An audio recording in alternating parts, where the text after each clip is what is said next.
Okay, so now to the strength portion of the workout. So we're going to go same as the core training, 2 exercises. We're going to alternate back and forth. So we'll do a set of kettlebell deadlifts. As soon as you finish your 12 reps, you're going to go right over to an incline push-up, and you're going to knock those out as fast as possible, keep in good form. But then you have 30 seconds of rest after you finish both sets. So you'll do 12 kettlebell deadlifts, 12 incline push-ups, rest for 30 seconds, right back to kettlebell deadlifts, right back to push-ups.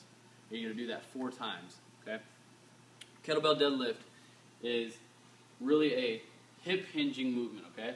So it's not a squat, it's a hip hinge. Okay? So to get set up, I want you to walk over the kettlebell and start with a lighter weight until you get really good at these. Once you get like you feel like you have the movement down, really load it up and go pretty heavy.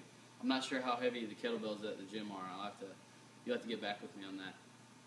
But I want you to walk over it so that the handle is between your ankles, okay?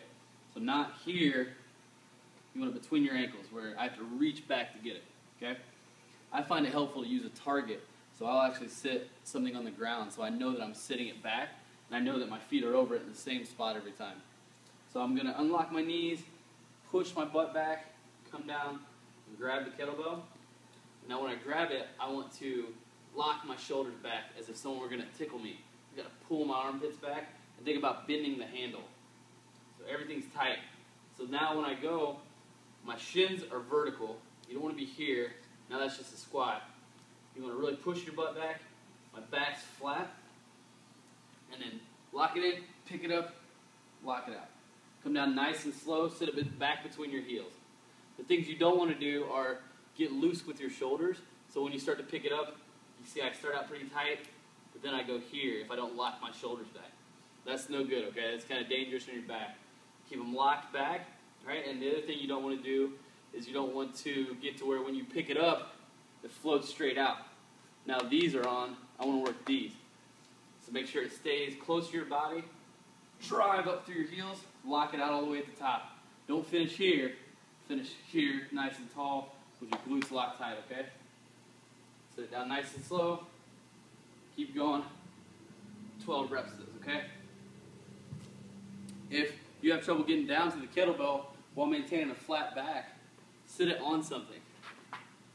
These aren't one size fits all. People have different leg lengths and body types, so I'm okay if you set something really heavy on here and it's a little bit higher, so you don't have to go down quite as far to get it.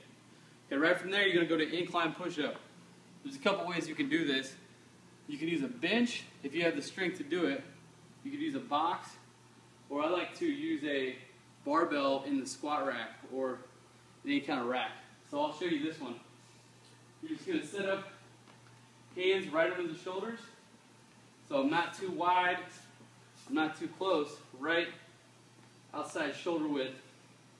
So now I'm going to lower down and push away. 2 things I'm not doing is I'm not coming out like the letter T. I'm not in tight right in the middle like an arrow sign with my elbows. Okay? Also, I'm staying in one piece. I'm not getting tired and going here, my butt in there, keeping this core locked tight just like the push-ups or like the planks at the beginning. And I'm down and up. Okay? Now, obviously, the lower you make these, the more difficult. I want you to try to go a little bit lower every week, whatever you do, wherever you start. And with the bench, it will look just like this.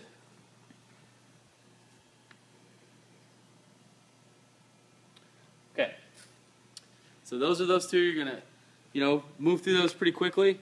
Should take you about about 10 minutes to get through 4 sets. Okay, so after you finish those, you'll move on to your next strength portion, which I'll show you in the next video.